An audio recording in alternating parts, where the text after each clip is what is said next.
Over here we have the dire wolf, which is quite closely related to the living wolves, but again larger, more elongate metacarpals. But it's still it's a running animal, but again it's a stronger running animal. So it's again going for strength over speed because its prey are bigger and slower, so it doesn't have to be as fast. One of the interesting things about this is that, okay, remember back in the allometry lab, I told you about taking the area of the foramen magnum and graphing that against the mass of the animal.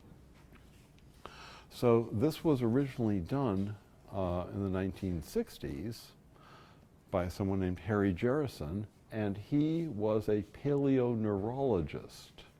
And he wanted to figure out how the brains of extinct mammals worked. And the first thing he wanted to figure out was how much did they weigh?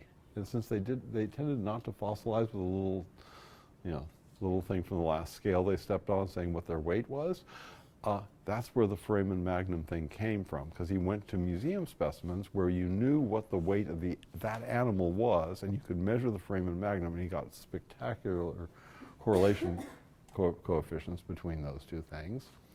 And then he could apply it to the fossil ones, because you would get their foramina magna too. And what he really wanted to do, though, was blow a bubble of liquid latex into the cranium, let it set against the inside of the cranium, deflate it, pull it out through the foramen magnum, blow it up again, and he could see what the brain had looked like. And one of the things he found in these is that all the canids that have packs, or sometimes have quasi-packs like coyotes, have an extra little lobe in their brain which correlates perfectly with we have packs. And all the foxes, which are solitary, don't have it. And of course, this being a wolf, it has it. So we can tell, looking at its brain, that it had the brain of a pack animal, which we sort of assumed anyway, but that was, it's neat to see that we can actually do a kind of paleoneurology. One of the other things, sorry, yes? How did they know that it was correlated with those? Like it could have been like a Because we have hunting dogs. We have all sorts of dogs today that are solitary, and a fair number of dogs today that run around in packs.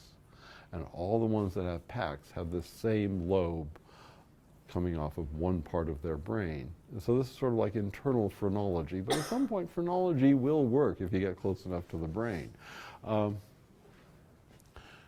The other thing that Jerrison found was that looking at river otters